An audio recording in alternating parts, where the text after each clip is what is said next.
After 2 good days of work with a lot of team help, we finished getting this in the garden greenhouse built and 5 other soil beds.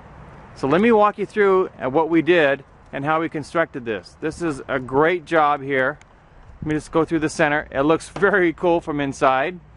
So what we have down in this bottom, we have 18-inch wide soil beds. We have a 3.5-foot wide walkway and another soil bed. Then the homeowner, Mike, built all the T-frames with his wife. We tilled everything 2 inches deep with the tiller they had here. Then we tilled the beds 8 inches. You can see that we have the 18-inch long stakes. I'll have links down below to all these items so you know where to get them. But these are 18-inch long stakes. Then we have the mason line marking the soil bed. Then what we did is we raked from the walkways into the mason line and built up the soil bed. Then we leveled it off. Now we're ready to prepare the bed for planting, which we'll do tomorrow.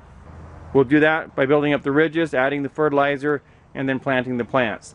But as far as building the in the garden greenhouse, we got all the T-frames built, lined up, leveled both directions, and then we secured all the T-frames with another 2x4 going across the entire length.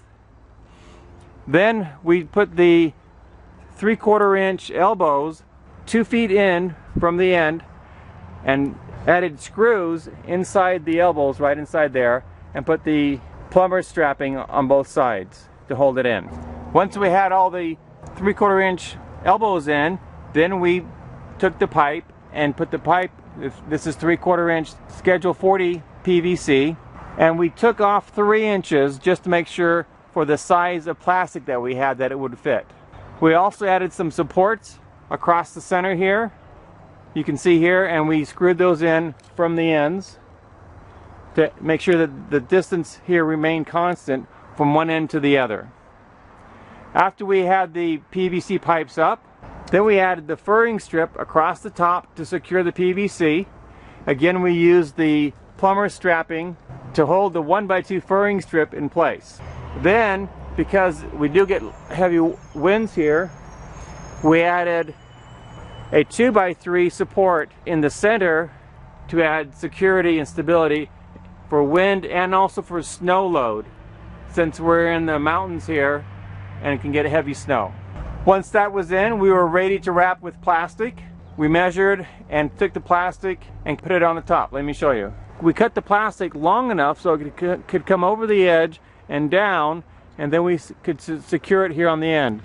So what we did is we draped the top of it, and then we took again our 1x2 furring strips and screwed on the top all the way across the 4x4 and held the top in nice and secure. Once we had the sides done, then we brought down the ends and secured the ends and cut off any excess plastic. Then we put on the sides doing the same method with the furring strip holding up the plastic. Now this furring strip can be used when this plastic's taken off and fabric is put on here for summer heat or wind. Once we had those up, we did the same thing for the ends. And on the ends and also down here, we added furring strips on both sides of the plastic to create a secure edge. It helps weigh down the plastic and hold it in place. And then we added 18-inch long stakes. I like to start about 6 inches in from the edge, so the plastic would come down here, lay right down in here, and then we added the same thing down the sides. Let me show you how that looks. Here you see where we have the side completely rolled down, and you can see the furring strips and how we've put those on here. What you'll also notice is that we took and cut a 8-foot furring strip in half and started with a 4-foot piece, and that offsets the pieces from front to back to make it more secure. This makes it really easy and secure, and it gives it stability and strength with wind and weather blowing against this. Stakes down below hold everything in place, so there's less stress on the plastic. It works great. So starting about 3 feet in from the edge, we added a galvanized 3.5-inch screw, and then we have some 1/4-inch polypropylene line. This happens to be clothesline, and we recommend using 16 feet of clothesline. Put a little loop on here, and then about every 18 inches add another loop. Let me show you what that looks like from the inside.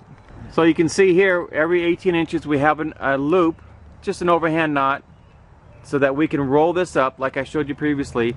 So when it starts getting warm in here, it gets rolled up. So when the weather is about 50 degrees outside, you want to roll up the ends a little bit, and when it gets to be 7 degrees outside, you want to roll up the sides. So if you have heavy wind, but it's warm, you only roll up the sides a bit to let the breeze through, but not to damage your plants.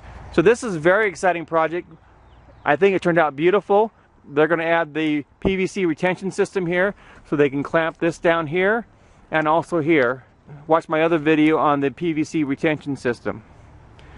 And they have here an in-the-garden greenhouse that they'll be able to extend their gardening season at least 6 weeks in the spring and 6 weeks in the fall, which will dramatically increase the production and the amount of produce that they'll be able to grow.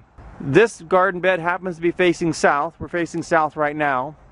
And so all these grow beds here will not be blocked by any shading from this in the garden greenhouse.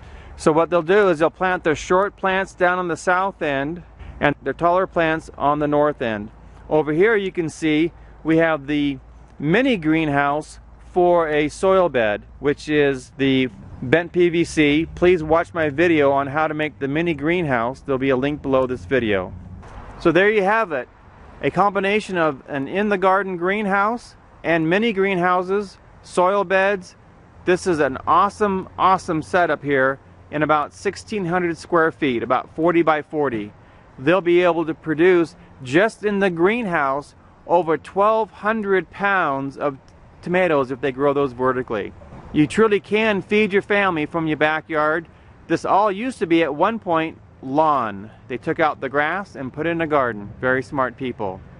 This is LDS Prepper reminding you, if you are prepared, you shall not fear. And if you want to feed your family, learn how to do it before you have to feed your family, take a look at the Mittleider gardening method. There'll be links below this video, and you'll be able to be prepared and extend your food storage by having your own garden that will have high production.